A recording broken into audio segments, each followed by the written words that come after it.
Life isn't perfect, and neither are we. Nope. But we know how to face our fears And have some fun. and talk about all the messiest things of life. Like the messiest things. Get connected to yourself, get connected to others, and get connected to the life right in front of you. This is The Connected Life with Justin and Abby. That's me. That's you. And you.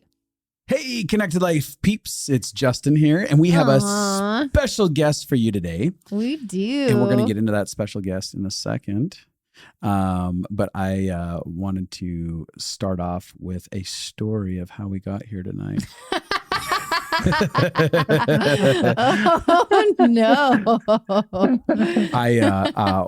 We have been bumbling around setting up the technology for tonight because there was a bit of a miscommunication. Abby thinks she heard one thing, I think I heard another, and we wound up being surprised with my good friend Marcus Miller, who's suddenly on Zoom with us. No, I planned this as a podcast night recording. You planned this as a podcast night recording between me and you. Right. But I thought we were planning it between me and Marcus. Totally. And this is the first time we've ever done a Zoom from this new location. From our new location. And our new equipment. So it was a little bit of like shimmying stuff around.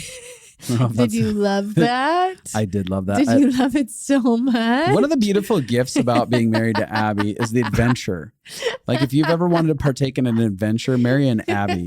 You never know what you're going to get. It's like a box of chocolates, right? You just test all of them and you just... You're handling life better now than you ever I really did. do. I used to go into anxiety spirals, but I actually have gotten enough resource in my life. Oh, we talked about that last week. And we're talking about it again. Ooh. I have enough resource and I go to my happy place in my head. So you're literally like, Abby said something. Go to your happy place. Go to your happy place. Where's all of my resource? It's like Scrooge McDuck's, like just giant what is it? Tub of money or room of money. Yeah. You just have to giant bank. I just dive into that. It's just that's all that resource. Did you actually do that tonight? Into it. Went to the he dove into his pile of money. Is that what you mean? I rolled around Justin in quarters. Also has a money room, and if Abby's annoying, he jumps in it. We mean literal resource. That's funny. No, but wait, tonight did you dive into resource? Well, when I did realize that I was a bit caught off guard with what was happening and that things were shifting, and it's 8:00 at night. We're doing a late night and record. And we both worked all day. Yeah, and I have to fly out in 2 days. Yep.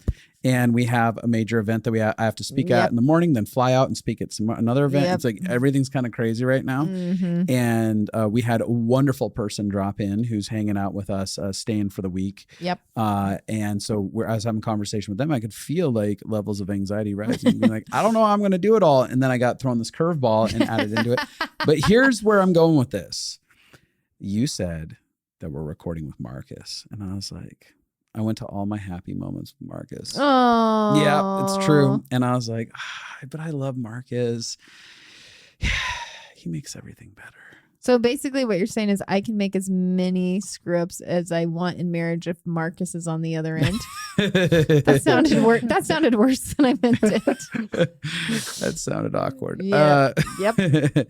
As long as you have a good friend out there, you can survive your marriage. Is it basically like every time I do something wrong, I should just plan to have Marcus call you right after? It really is. It's regulating. It's like, but he's so happy, like part of you as a resource. Again, getting into that word we talked about last week. If you don't know what we mean, listen to the other episode. It'll help we'll give get the into context. a little bit into it.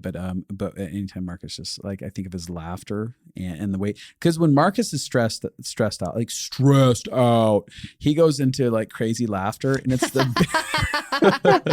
That's true. It's a very different response than a lot of people. I really wish I had it. So when Marcus gets confused, he laughs. When I get confused, I sound like a bitch. You're not wrong. I'm not wrong. I had to apologize to all the employees in our business yesterday because of it. One of those employees being her husband, but yes, that is true. One of them being my husband. It's very accurate. It is pretty funny. Yep. But before we get rolling into this conversation, which is going to be a really good one because Marcus has been an incredible resource for me. I'm going to talk a little bit about that in my life. Just want to say, for all of you, a reminder, Living Fully Live signups are in full swing right now. Yes. They are hot off the presses. You can go to Justin and Abby, that's abi.com, go to courses, click on Living Fully Alive, and you can get in on this 14-week course that starts January 11th is when it's going to all begin. And it's going to be a New Year's resolution that actually has follow through, because New Year's resolutions don't actually have follow throughs. They don't have impact. It's like, I'm going to stop smoking. And then 3 days later, you're just ripping through a pack of cigarettes. You're like, well, that was short lived. But we're going to get to the calling me out. we're going to get to the root of your smoking and living fully alive. So you can actually have real resolutions. So you can get the you actually have accountability to learn and grow. And honestly, the material in Living Fully Alive is all about connecting you to yourself, becoming your authentic, powerful self, inviting love into your world. Like, there's so much goodness that it will launch you into. Yeah. It's really cool. So with that said, we're here with Marcus Miller, who's not only... Wait, so go to Justin and Abby, abi.com, and sign up. That's and right. If not, get on our emailing list, because we have all kinds of things you're going to want to know. You're going to want to know the things that are about to happen. And Justin makes the funniest emails. Honestly, I would be on the email list just for the Photoshop that you do. I'm not going to lie. It's like me reliving my MySpace days when I would create shit for my MySpace and throw it up and make people laugh. True. And I'm just like, this is my playground. So it is. Yeah, you have so much fun. People are going to hear this and think, what's a MySpace? Yeah, it's so true. It was what... We're getting old enough. MySpace, so for you who don't know, was like Instagram or Facebook before it, but you could make themes. It was like personal websites. If all social media were children, it was the bastard child of all children that is unloved, not wanted. It's like this weird thing that died off. But with that said, Marcus. Okay. So Marcus Miller, for those of you who don't know him, he is one of our best friends. He's been in our world for almost a decade, probably. Right? True. Yep. And he's a master consultant in our life consulting masterclass. Yeah. That is our year-long class. That if you guys ever want to know more information about that, you can email us at lfa@stumbleconsulting.com. But he's in there. He's a teacher. He's been doing consulting for years, helping people facilitate transform their life, personal transformation in their lives. And he's someone that is probably one of my most trusted advocates in my life, who advocates for me, my well-being, and my relationship with Abby. And it's actually because of him that he was one of the major keys in me surviving my panic attack season because of the resource that he brought in. And we're going to talk about that. And he's been one of the major players in my life of just being a human that has helped me feel safe and loved in general. And so I feel stabilized by the presence of Marcus in my life. Yeah. And that's the goal. And he's an affirmation whore. He loves verbal affirmation. Totally. Listen, I was receiving the resource of this moment. I could see it. I could see it. I was like, I'm going to let this all the way in. I'm drunk on his affirmation that he's giving me. Oh, it's so true. You little love nuggets. So to start this story off, I want to go ahead and start this off because I'm talking about resource and receiving a resource. Because in my panic attack season, Marcus would come over to my house and I'd be laying on the couch and I'd text him and be like, dude, can you just come over and be with me? And so he'd come over when I didn't have capacity to communicate with anyone or be fun. I was just trying to get myself regulated enough to come out of heightened cortisol and anxiety and panic. And he would sit on the end of the couch and oftentimes he'd put his hand on my leg or something like that, like a physical connection point. And he would be quiet. He'd smile. He'd watch Bob's Burgers or football or something that was very low stakes and very peaceful. And he would just stay with a calming presence. He wouldn't be aggressive. He wouldn't be demanding. He created no expectations on me. He saw that I was deeply incapable of engaging the world that was right in front of me. And he wasn't like asking you questions or trying to have deep conversations. He wasn't trying to joke and make you happy. And Marcus is a high energy person. Like, True that. And that's a great thing about him. But when you're coming down from panic attacks, you don't need high energy. And the cool thing is your adaptability. Because of your capability or your desire to love people really well, you had this adaptivity where you'd adapt and go, okay, I'm just going to be here. I'm going to bring myself down. I'm going to be present in this moment. And that's something that Marcus is incredible at cultivating his presence. He's just, I'm going to be here in this moment. And then he can have ADHD that flies off the handle and whatever, but he can bring himself. And I was like, a little bit, I was on my ADD meds. And so like, Justin got a very like mellow version in the right season. That's funny. It's real. It's very real. But what you did. When Adderall and panic attacks collide. Yes. Until Abby one day was like, you shouldn't take that anymore. What happened to you? Where's your personality? It's gone. Yeah, it's dead. For Justin, it was great for a season. Yeah, no, it was perfect for me. So what ended up happening is that I had dozens of moments where Marcus would be so present, so kind, and so loving that it created this resource space in my memory. And so there are times whenever, like if I have little points of anxiety, I can literally go back into that memory. I'm on a couch. Marcus is on the other end. He's there fully with me. And all of a sudden I get restored to safety and peace. And I just know everything's going to be all right. And that's unbelievable. So today we're going to talk to him about resource. For those of you who don't know what resource is, Abby, do you want to give kind of a quick definition of resource if you didn't listen to last week's podcast? Well, actually, how would you describe resource, Marcus? I already described it in one episode, so we might as well hear how it's I think you guys described it as a bank account. Sometimes I think of it like gasoline, where it's like I can intentionally fill up my tank so that when I'm going through life, I'm not on E. Yeah, that's like a great way if to you put were it. going through life and you were just constantly on E all the time, and you're like, I'm gonna put in just enough to like make it to the next day, like that would be a sucky life. You'd be at the gas station a lot. Yeah. And so if you could intentionally fill it up so that you are not on E all the time, that's what resource is like to our emotions and to our body. Yeah. I love that. That's beautiful. And resource being loving moments. Any goodness. moment that adds, like, it could be love, it could be hope, it could be connection, security, any positive resource emotion that is adding peace. It's getting you back into your parasympathetic system. Yeah. Or adding pleasure to your body, to your senses, because I think even finding hobbies you love, something we didn't mention, or sex, just many sex moments, sexual moments. Yeah, if you just have sex all day, every day, it's so much resource. Yes. Well, one of the things I was thinking is a friend of mine I was talking to her the other day, and she's been painting, and she's going through a lot of trauma Painting in her nudes. life. Sure. And painting is really therapeutic to her. She can feel her body relaxing while she does it. And so there's that two things where it's naturally helpful for her to paint because it's creative. It's getting her brain out of fight or flight. Creative things can help us get regulated.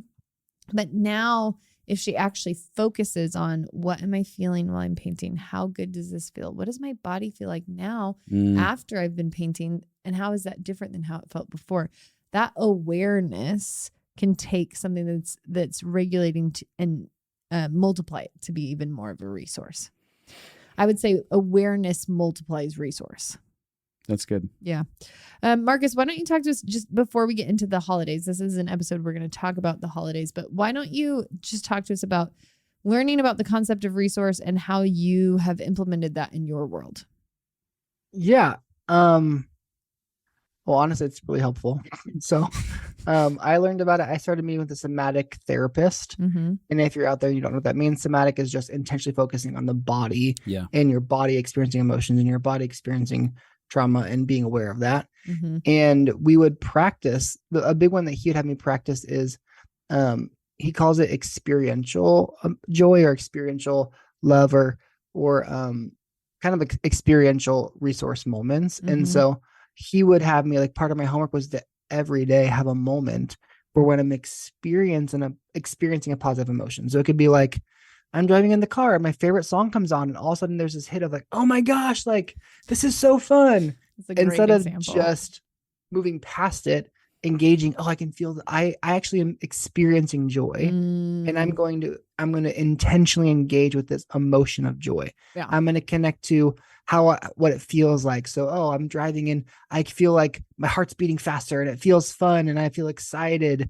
And I want to roll the windows down to engage with it. I want to play sing. it louder. I want to sing. So it's intentionally building and engaging with the emotion you're having in the moment. And one of the things you're talking about too is narrating.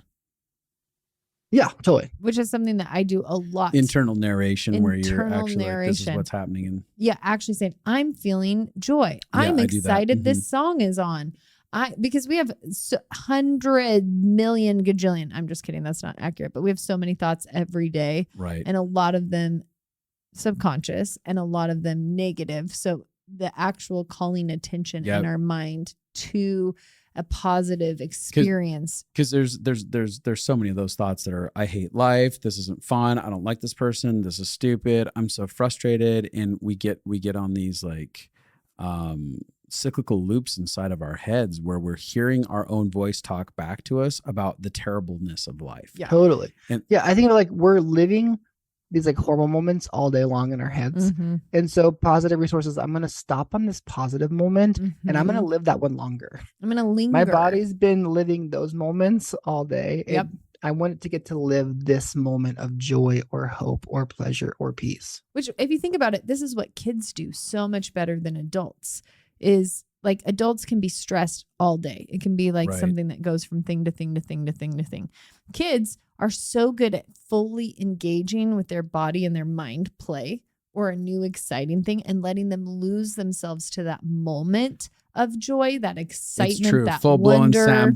sandbox moment, and then they're like making things, and they don't know that there's anyone outside of them. Their parents are yelling and screaming to get their attention. They've lost all of it. They're right there fully in that. But I think that's part of what helps you pull out of negative emotions is being able to fully engage a positive experience and sit in it longer. Because like you said, Marcus, it could be that song could end and that could be that positive moment is over. You had a good 3 minutes and then you go back to being an adult where life is hard and you have to figure out your bills and you have to figure out your career and you have to figure out your relationships and conflict. And there's so much coming at you. And so we're just saying linger a little longer. It is interesting how we can get ourselves lost in a negative moment and we'll let that thing linger the rest of the day. and we'll tell everybody about how shitty it was. Like we're going to go ruminate on it, repeat it over and over again to people. But when we have a moment like, oh my gosh, my favorite song came on inside of the car and it was amazing. We will only live it. We might not even live the entire moment. Yep. Right. Let alone be like, I'm going to go tell people my favorite song came on and I was jamming out and it was amazing and it felt so good. Like we're just not going to go repeat that stuff because we feel that there's some sort of depth to repeating terrible, horrible stuff. I don't know. Like, well, the folders stay open. Our trigger folder stays open for like 24 to 72 hours. So it makes sense that it's still open. But one of the ways we can close trigger folders or actually not get lost in them is to engage resource. Yeah, totally. I'm just so talking like scientifically. Another example, and my wife and I do this together now. So it's like, we'll just know like, so an example I was using is we go running together a lot and where we live. Are you guys so cute? So cute. Yeah. We live on a hill above the ocean. So like if we're running on streets and there's a parallel to the ocean or perpendicular, I don't know, whatever. When you look to the right, you can see the ocean on the right street. Often we'll run when it's cooler, so the sun's setting. And sometimes you look out and it's unbelievable. And you can tell we'll both be running together and one of us will just stop because we realize the sun was setting and we're going to engage. And so then we know like, oh, you're doing resource. I'm going to come stand next to you and we're both going to feel this moment. But we've intentionally started to stop in those moments instead of normal life. It's like, I'm running and oh, look, the ocean. Cool. But I'm going to keep going because I got to get my run in. Instead of, well, what if I stopped for 5 minutes and I feel this moment and I let I think about like if there's an essence to the moment, I'm going to soak that essence in. If there's like a substance there, I want to let that substance affect me instead of run right by it. Oh, and so we'll like stand and we'll think, oh, I love the color of the sunset and I love what it feels like. And I feel joy. And sometimes I think, well, what does my body want to do? I want to smile. I want to, I swear my neighbors have to think I'm crazy because often I'm like putting my hands in the air, like, yes, this is the best. But I'm like, no, I want to engage with the moment. And I like see this crazy guy running with his arm in the air all the time. Well, and this is the thing I love is most people don't understand healthy choices are these little baby things that you do for just a couple minutes. Like you don't have to spend an hour every day. No. focusing on resource to change your life. You can have like a couple of these 5-minute moments that actually dramatically impact your capacity to face hard things, your capacity to work through stress. It's like just refueling. I was listening to him talk about that, and I was immediately you could feel it in your body. Well, yeah, because I was immediately taken back to the trail where we ride our bikes on. And when we go ride our bikes together, I am very deliberate about being fully present with like the joy that I have with you, the joy that I'm feeling inside of my body about the sun and the ease of a Sunday afternoon and the way that we're kind of away from people, like mostly, and it's just kind of just us. And I immediately was like, oh, I'm on that trail again. Here I am. And my joy is overloaded in my body right now, like literally. It's really fun. Yeah. Feels it. But that's because I've learned how to be present. Thinking the other day, and this is an idea. If it sucks, you can cut this right out. Okay. But I was thinking about the idea of how Jesus says, for the joy set before me, I endured the cross. And I was thinking, he was able to access, he was doing resource. I'm accessing joy, and connecting to joy and feeling joy gives me the capacity to endure a moment I know is coming. Yeah. I love that. That's so good. It's so funny. It also says, by the way, I got both of you shaking. Like you two and your ADHD, it's hysterical. If you guys were here right now, you can watch, like, my computer's shaking because Abby's shaking her leg and my computer, and then Marcus's computer's shaking, and so the video is shaking. And I asked if the video mattered, he said no, so that means any shaking goes. It's just my nauseous about it. I'm like, between the two of you, I think I'm in an earthquake right now. That is funny. Yeah, well, I was just thinking of the verse that says, the joy of the Lord is our strength, which is another, literally just saying it's the resource that we need. Although I've also heard that verse explained as like knowing the joy that God has over me is what gives me strength. Like the joy of God about me is what gives me strength. And I really like that too. Like thinking about how much joy God has about my life is what fuels me. Anyway, okay, so you have started practicing resource. Yep. Has it helped you be in your body more? It is.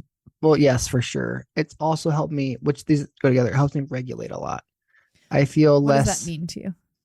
Less extreme. So if there's self-regulation, it's kind of the bounds of, I have ups and downs, but they're not extreme ups and downs. And so when I connect a resource, if I'm feeling anxious or overwhelmed, or I can tell I'm going into fight or flight, I can connect to resource and it deactivates my nervous system. So I go back into more of a peaceful place. Yeah, that's a great example. So you don't have to go as heightened, and you don't have to get stuck in a state of heightened emotion. Yeah. And I think for me growing up, do you know, I had my psychiatrist. I went to a psychiatrist during my panic attack season, and the two things she said to me, she asked me about my diet and stuff, and I wasn't eating carbs at the time because I was like on a workout program to come back.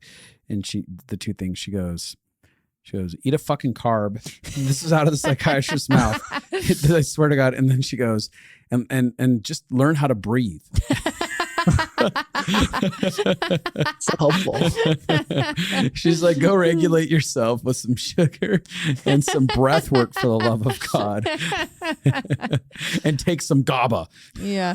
Well, you were on an extreme diet, so that feels... Yeah, it's funny. You needed a carb. I was laughing about you were talking about breathing and stuff like that, and regulating through breath work and even stuff. I don't think I was talking about breathing. Breathing came up in somebody's mouth. I did breathe out loud. So maybe you heard breath. Maybe I'm in my own world. Breath is like breath work. This is a funny story. My psychiatrist cussed at me. You're so pretty. Okay. So anyway, yes, Marcus, you were in the middle. And all of this has helped me connect to my body more. I don't think I was aware of how much connecting to my body mattered. I was aware of my thought life. I was aware of my emotions. I was less aware of how much I could literally use my body and connect to my body and do processes about my body carrying emotions that could help me regulate my life. I just didn't understand. Yeah. Well, I look back on my childhood now. I used to have like crazy self-hatred, like kind of like panic attacks or explosions. Yeah. Crazy, like it was like rage at myself. And I also had crazy hormones. So I got diagnosed with all of the hormonal disorders because I did have hormone problems. But looking back, I can actually see that I just couldn't regulate. So something would provoke my emotions to start to raise. And then I had no skills to learn how to bring them back down. Right. And logic wouldn't bring them back down. And when your nervous system gets activated, you can't always logic through it. Like my body would get activated with trauma, and then I wouldn't have any tools to know what to do. And so learning how to regulate feels like it has explained my whole life. I'm like, oh, in every moment that I was in a panic, I was just needing someone to help me regulate. And most of the times it's hard to be a parent and be regulated enough to help your kid regulate. Because if your kid is super triggered, often you're super triggered. And so it's really difficult. But when I look back now, I'm like, oh, most of my I was so tormented, crazy issues. If I would have learned how to regulate, I think everything would have been different. So that's why we're pushing on it so much. It's a big deal. Yeah. Regulation to me, just so you guys out there, it's when my body, my nervous system is at that like peaceful, relaxed state. So even signs of that in your body is that you don't have tension in your chest or in your back or your neck. Your muscles are almost like, it's one version is where you can feel in your body like, oh, my body's not tensed up. Yeah. For me, when I'm regulated, I think I feel a little bit warm, not like hot where you don't like it, but that like comforting warmth in your body.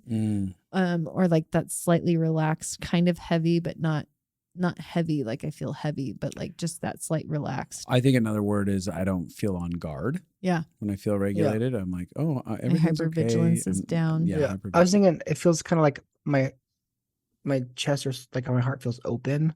Like I'm not closed down. I'm not walled off. I feel really open to people, open to life. Yeah.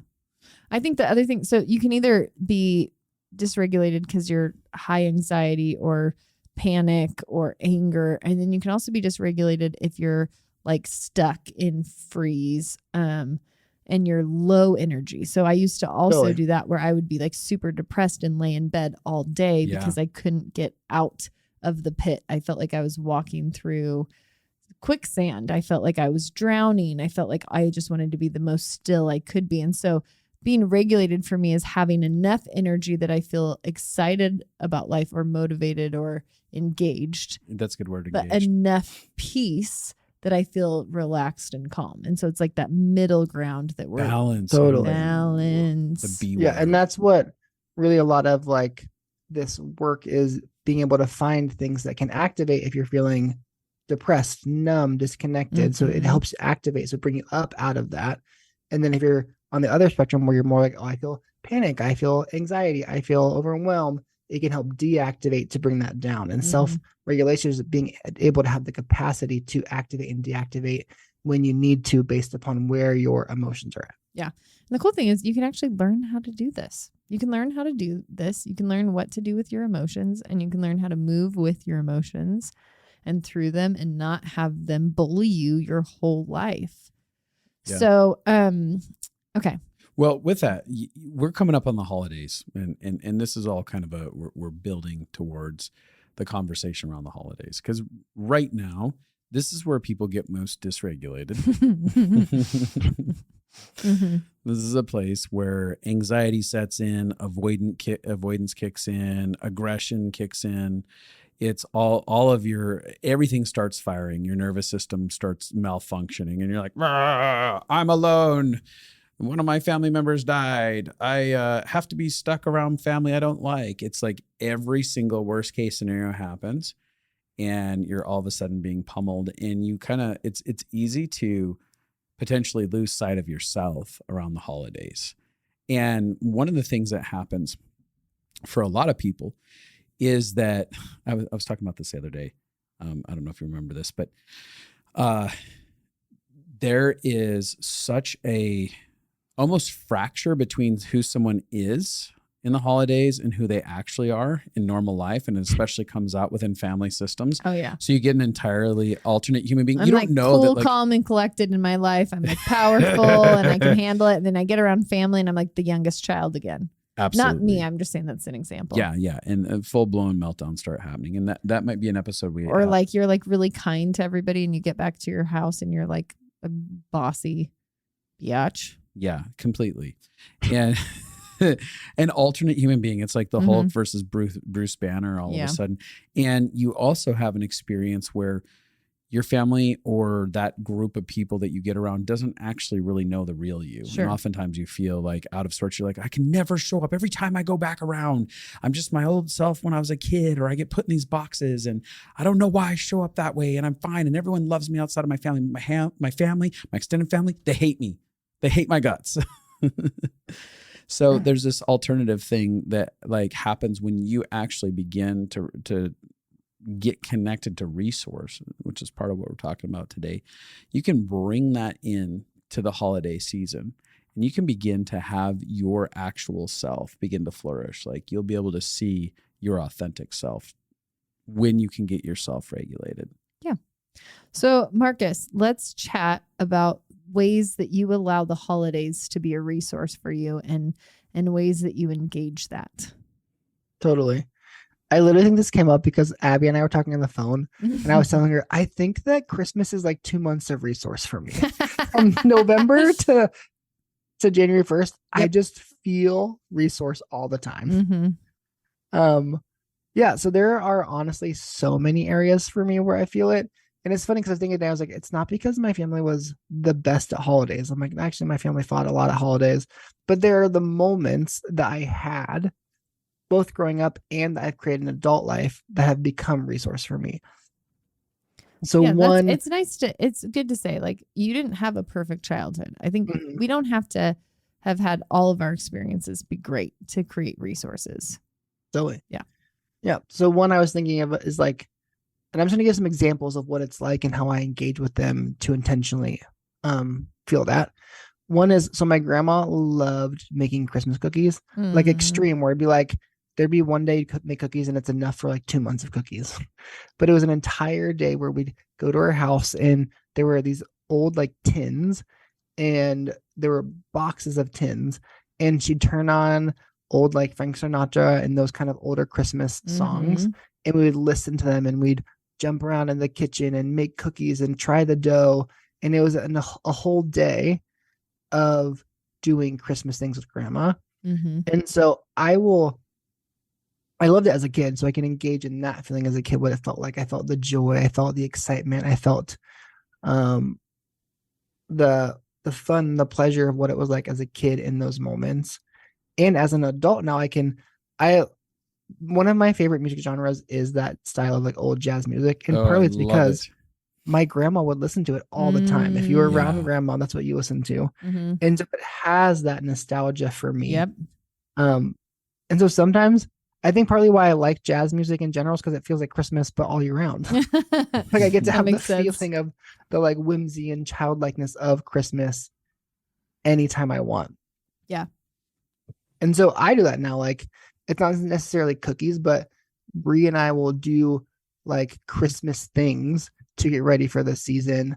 I grew up with my grandma. If you can imagine, like every surface was covered with fake snow. Every surface had like those like light up houses. Cute. And so now I'm an adult, and Bree and I are like slowly buying the things to decorate our house. And we were talking today about cutting out like paper snowflakes that we're going to hang from the ceiling. Aww. And just thinking about the idea of doing it makes me feel like a hit of joy. That's awesome.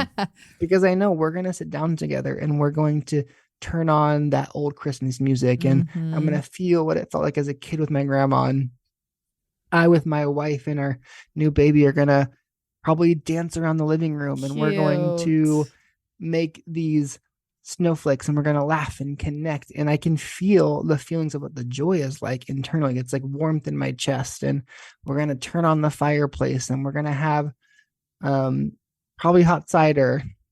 And I can feel all of the pleasure and the security and the peace and the safety of what those moments are like.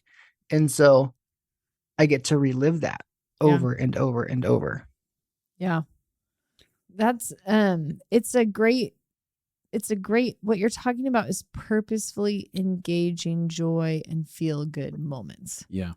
And And music is a great way to do it. And then intentional connection, intentional presence is what you're talking about. Like creating activities and moments where you're present with each other and you're feeling those feelings. Totally. Another one that I was thinking of is we literally every year we'll get a group of friends in a car and we'll look up all the neighborhoods with the best Christmas lights and we'll get hot cocoa and we'll drive from house to house. And the ones that we really like, often Brie and I will get out of the car and we'll just like stand in front of the house and just like feel the cold air on my skin while I'm drinking this drink. And I'm fully taking in this experience that someone created of these Christmas lights. And usually it's the one where they like made the music match the lights and they're doing the like dancing thing. But we go from house to house and we fully take in the moment and it fills me with joy. Yeah. I love it. And I watched you. It's been very inspiring being around you because you do love Christmas so much and you allow it to impact you so much. For those of you out there like me who hate the holidays because you mostly have a lot of disappointing memories, you're like listening to that and you're like, yeah, I'm glad that you had. One of the things I loved about Justin not last night. Well, I did love you last night, but last week on the episode was talking about mining for those moments. Honestly, most people, even if you have a ton of bad memories, most people have a few good ones. Yeah. And whether it was your neighbor or your pastor or a friend's family you spent the holiday weekend with, or your family had one good Christmas, we often have a moment that brought us pleasure. Mm-hmm. What were you going to say? Well, I was going to say, yeah, you're able to connect to that in different avenues. Yeah. So I know for me, the holidays had a real distaste in my mouth. Yep. I was trying to figure out. Left a terrible taste in your mouth? something like that. It's late at night. But, and so I like didn't celebrate the holidays, did not use them as a resource, probably just tried to avoid them altogether. And Justin, because you're such a good man, decided like we would try last year together to engage it. Yeah. And I finally was like, I'm done with this. I'm going to facilitate goodness over this. Yeah. And we did. And then this year I dressed up for Halloween. I was a kitty cat. I'm like, I engaged something. And this year I feel like, no, I want to engage Christmas. Like in the next couple of weeks, I want to put up the tree. And so it's like baby steps for me of getting back to those good memories. And for me, every time I make a step towards that, I'm engaging. Like pain, we talked about this last week. Pain can blind you from resource. Yeah. So there's a wealth of resource around every single human all of the time. But pain shuts off our ability to recognize it, to engage it, and to participate with it.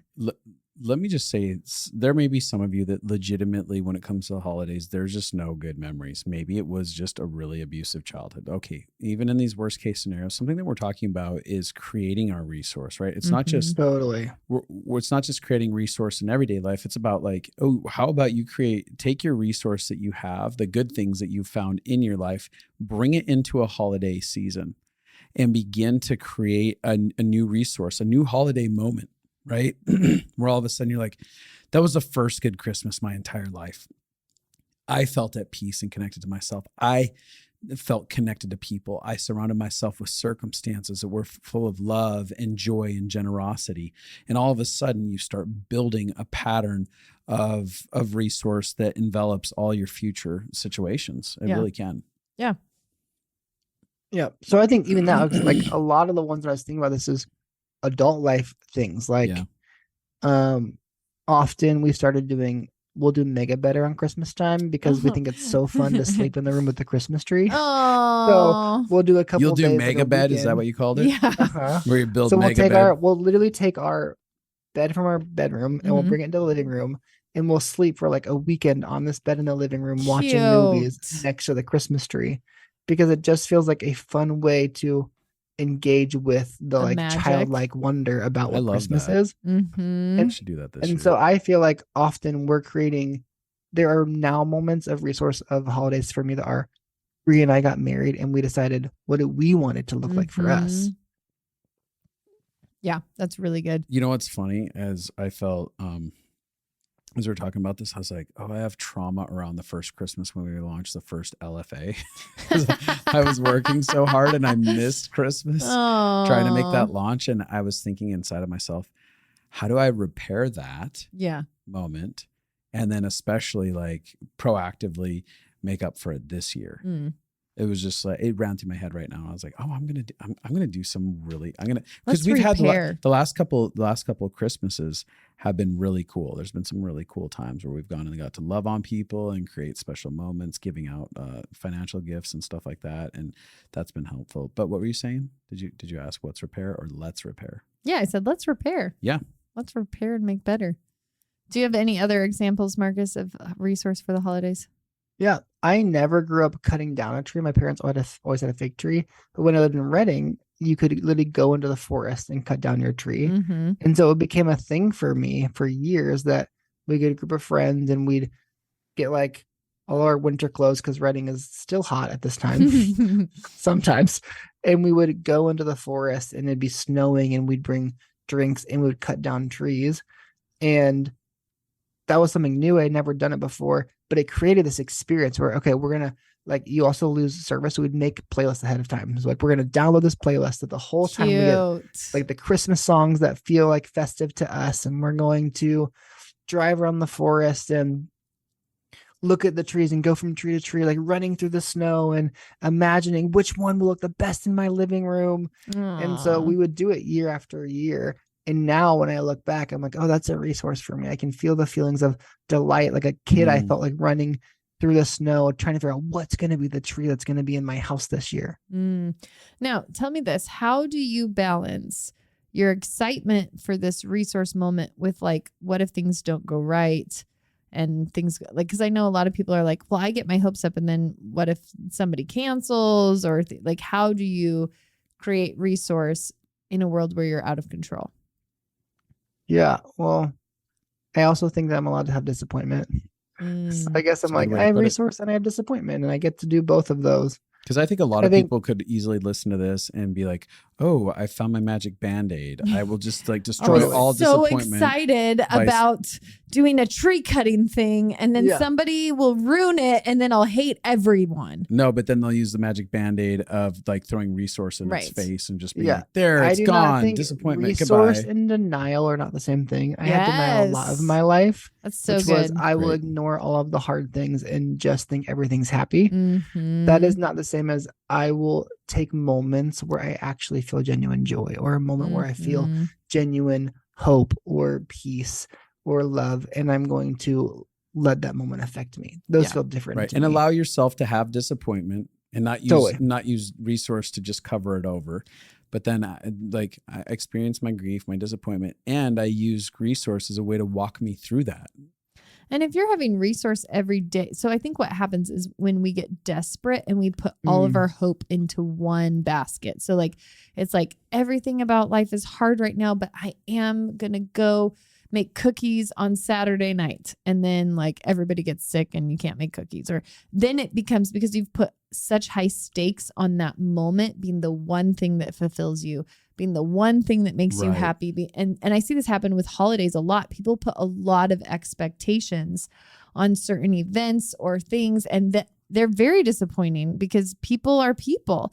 So if your only idea of resource is those big moments or those specific moments, you can easily then have control issues come up, have disappointment, have frustration, have resentment.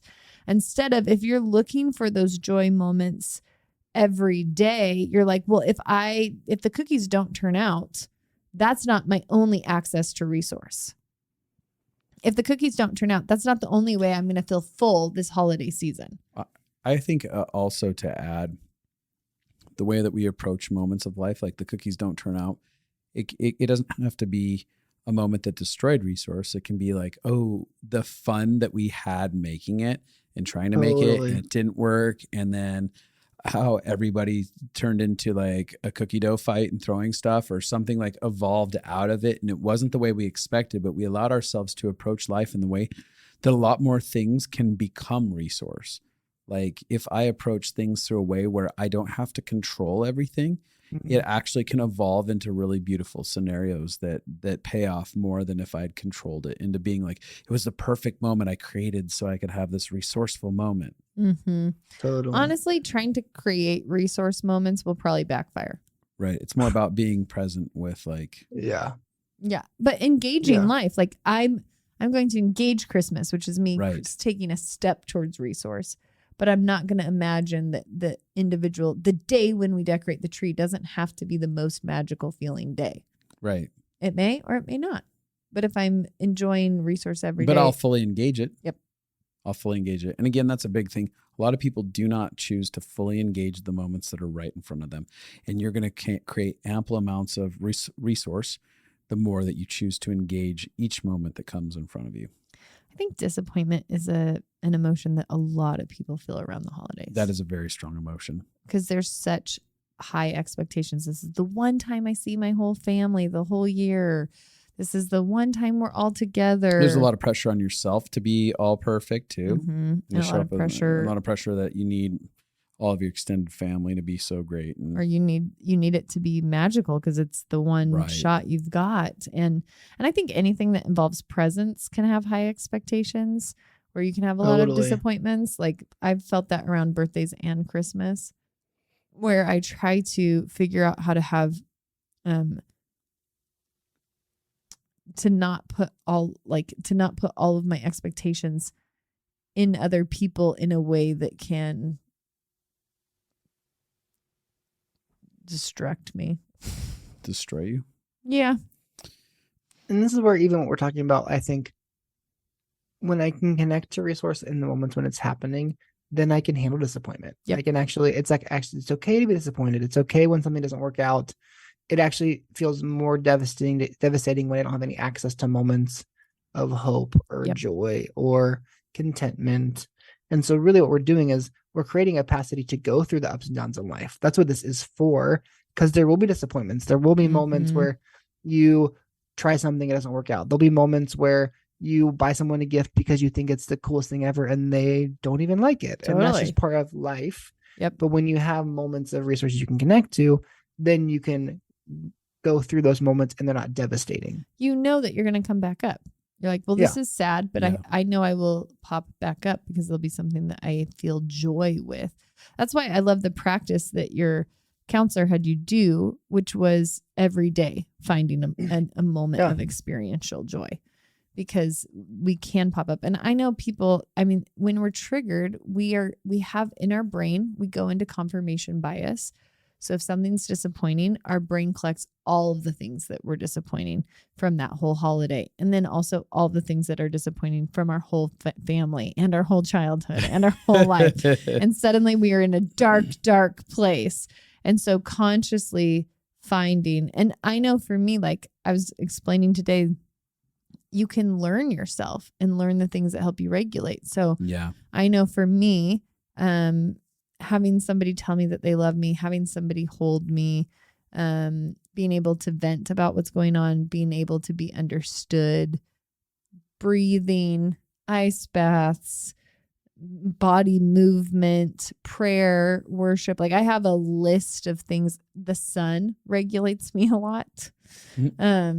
Same. Journaling sometimes regulates me and sometimes stresses me out. A lot of things sometimes work and sometimes don't. So I have to go through every day my mood is like a little bit different. But because I have an awareness of what helps me, I also don't feel as devastated when I get stuck in an emotional pit. I just start going through my list. That's true. Of ways to get to resource. Yeah.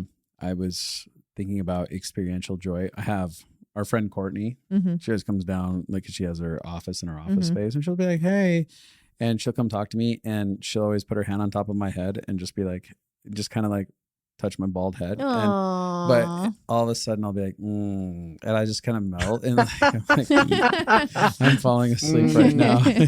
You know, like those little metal things that you can put on your head, and all of a sudden you're like, eyes have crossed and you're just like and drooling on yourself because it feels so good. Yeah.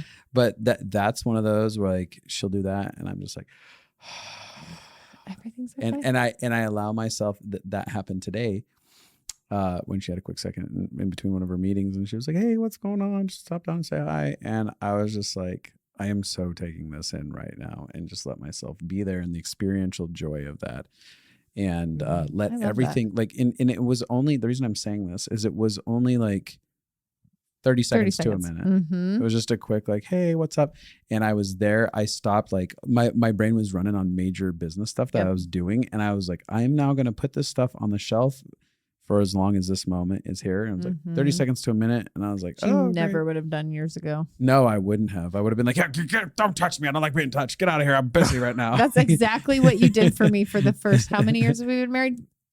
15 for the first 14 years of our marriage. Shut up. That is not true. It's not 14 years. Okay. No, you've gotten better every year. Let's bring out a little bit of accuracy on that one. But yeah, it's like literally like you guys can be having experiential joy.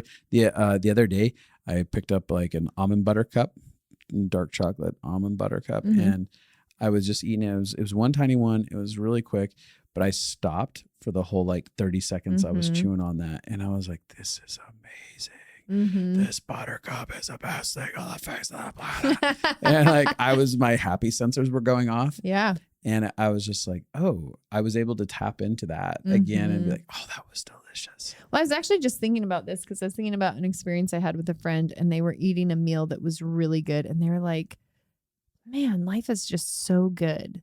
Anything is possible. Like I have so much hope." But it was literally just from eating this really good meal. Yeah. And I was thinking about, they really let themselves be impacted by it. And I was thinking in the process, like I can often just shove food into my mouth because I'm so hungry. Even food I love the taste of, it's just like just I'm shoving it in. Yeah. And I was thinking about, I've had conversations before with another one of my friends where we have a common friend and they're like, yeah, they literally dissociate while they eat. They shove food in their face and they dissociate while they eat. They don't even know, they didn't even experience it. And I used to do that all the time. I just smash through food really fast and move on to the next thing I needed to do. Yeah. And food can be a resource. And actually the healthiest you digest the best when you're enjoying the food. Yes. Dr. Lehman talks about that. That doesn't actually mean that you need to only eat junk food. That doesn't mean you'll digest that the best. But the concept is to be present with your food and to actually enjoy every bite. I'm horrible at that, but I want to learn. I want to learn to have food be a resource for me and have eating be a resource. It's something I'm still working on. Yeah. But Marcus, as we're getting close to wrapping this up, do you have other thoughts that you wanted to share? Anything else? Not really. I was trying to think, what are some small ways I can give people options of doing this? Because I do think that people can feel overwhelmed when it feels like it has to be this big thing instead of just like, because sometimes my wife's name is Brie, will be like, "Why don't you tell me one thing you liked growing up at your Christmas? Tell me one present that you liked," and we'll just sit there and be like, "Okay." That's so good. Like for her, there's like this like Polly Pocket thing she got, and she'll Polly tell Pocket. me about what it was like when she got it and opening it and how excited she was. And so when you get someone to describe that, it actually helps them go into resource. Yeah. There's a tangible feeling when you share like a good story and you have somebody back share a good story. There's a tangible feeling that happens in that conversation where you connect to love and hope and joy. Yeah. So sometimes we'll just literally sit and be like, "Tell me one positive memory you have about Christmas time. Tell me one moment, one gift that you got that you really liked. One time you felt seen by someone." And so it doesn't have to be these huge moments. I mean, honestly, like it was one day of me doing cookies with my grandma. The rest of the time, probably my family was fighting a lot. It could have literally been like, they could have been fighting there and you just remember the cookies. Totally. Yeah. It could have just like those. Oh, go ahead. I was thinking just being able to access, like, I think in your podcast today, you're talking about, it's not that you have to have someone be perfect all the time to be able to take the love in. It's like the one moment where they were able to show up, or the one moment where you felt the delight of Christmas, or the one movie you watched that made you feel the wonder of Santa, or like whatever the thing is, and being able to access that and connect to it and enjoy it and feel that moment, or that one time that person showed up, or the one time you felt like you were chosen. Yeah. Yeah. So good. We're coming into a season where pumpkin spice lattes and peppermint cocos are all being served up at Starbucks and things like that. And a lot of you will be out there. It'll be a simple drive-through thing where you're grabbing something like that. 100%. And it's already easy. Done it. Yeah, exactly. And you just take a minute with it and listen to the music that happens to be on during the holidays. Like catch it while you're having the drink and be like, oh, let the association happen. And like you may just be having a quick conversation with a friend over that pumpkin spice latte you just grabbed, and like let yourself have a really great moment with somebody. Share something enjoyable. Have a good laugh. Be in the moment of that laugh, and let the holiday, like all the decorations that you see and stuff, take it all in and allow yourself to create quick 30-second, 5-minute moments that all of a sudden start building a history for you. You know what emotion I just had while you're talking? Anger, rage, lust, lust, definitely lust. Well, no, something when you're talking about like be in the moment, like my body started to have a reaction where I could like remember multiple times in our lives where you'll just pull me into dancing in a grocery store or pull me into, but it's interesting because the more connected you get to your body, like I didn't consciously have that thought. My body felt that emotion of what it feels like when you've pulled me in. And even those moments, I didn't log them consciously as resource moments, which is cool. Our body is so good at having memories. It's also why it's scary because it can remember the bad things. But it's so good at remembering things that the more connected we get, the more we can feel that. Like I could just feel a positive sensation literally thinking about the times that you just grab me in your arms and dance with me in the middle of whatever we're doing because you like the song. You know, you're talking about song there, and it was reminding me of every time it's beginning to look a lot like Christmas. Whenever that song comes on, it gives me a jolt of joy. Aww. And this like peace, and I'm like, oh yeah, goodness is around the corner, and I can be participating in goodness. And the reason I'm sharing that is you're going to start hearing a lot of those things. And if you are resentful with the holidays, again, it's time to start repairing with the holidays, because the holidays are actually meant to be a reminder of goodness. And it's meant to be times where we pause and we reflect and we become thankful for our lives and stuff like that. And you get to really create beautiful moments over holiday season, especially if you don't have a lot of them historically. You get to start creating them and designing them so that your future is filled with an entire season that is all about the goodness of life. Yep. Grieve and repair. If you need to with the holidays, grieve and repair. Yeah. I had a couple years I just grieved. Yeah. And that's okay. That's time okay to to repair. have those, but there's time to repair. Yeah.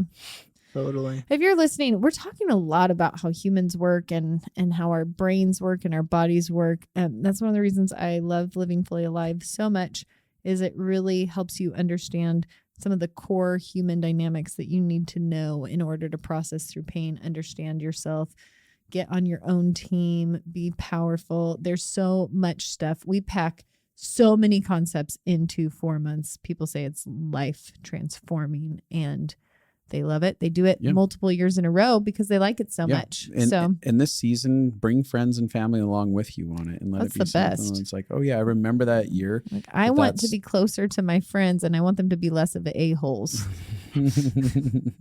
What were you saying? Oh, I was just going to say, allow yourself to participate as groups inside of it, because what you can do is you can create a whole, like from this season forward, you're like, oh, that was the season where I decided to change my life and create bonds with people. And it was enormous going on from that. I created a resource. You created resource from January to March and April. I ended up like redesigning my entire life with a group of people. And now we're bonded and we have really cool connection points. Mm-hmm. Yeah. Yep. Super cool. JustinandAbby.com. Yeah. Marcus Miller, is there any way that people can find out more about you if they want to? Yeah, they can go to my website, which is marcusmillerconsulting.com, or my Instagram, which is Marcus J. Miller, maybe? Something like that. I'll look it up right now real fast. Don't worry. No, yeah, Marcus.J.Miller. I knew it. Abby knew. I know you. Yeah. Marcus, I just love who you are. I love your wife. I love the new child that you have and that rascally dog of yours. And I'm so thankful that I get to be part of your life and that you get to be part of mine. And all of you out there who are listening, find yourself a Marcus. find yourself a faithful friend that is wanting to just like participate in your life and let you be part of theirs. And so thanks for joining us. Happy holidays, guys. Share this with all of your friends so everybody can enjoy life more. I feel like giving resource to people is like one of the best things you could do. Yeah, go be someone's Share. resource where you suddenly become like, pass this episode out, hand it out, but go make Totally. moments where you actually impact somebody's life with goodness during this holiday Yeah. season, where you leave a resource in people's lives where they're like, I remember that one year that person showed up and they brought everything I needed to feed my kids for a Thanksgiving Day meal. Yeah. Because of Also, Totally. I'm going to throw this out here. We haven't talked about this yet, but if you have a story of getting to love somebody through giving them a gift that really impacted them, or you have a story of somebody who gave you a gift that really impacted you, I'd love to do a couple episodes like that this Christmas. So just email us or go onto our website and Go onto our under the website and podcast, shoot us The an- Connected Life. Go to the Connected Life page yeah. under podcast ideas. Send us the story because I would love to feature a few people and interview just some That could be beautiful, super good fun. stories. Yeah. That's Yeah. fun. I was actually thinking of one story that was a resource for me. That was giving. One year, my wife and I decided we're just going to do a Christmas extravaganza. And so we invited some of our best friends over and just bought them all Christmas presents. You did. Mhm. You guys We were were there, but it's just so there. fun. We're like, okay, well, we have money that we want to got give away. Why don't fancy. we just get our best friends? Oh, yeah. and we'll I got a buy them great pair all of boots. really awesome presents. Yeah. Yeah, you did get everybody really awesome presents. Yeah, I felt really loved by that. Me too. All right, everybody. Well, thanks for joining us. Rate, review, subscribe, share. It's going to be an amazing holiday season if you Here choose we to make it go. that. Love y'all. Bye.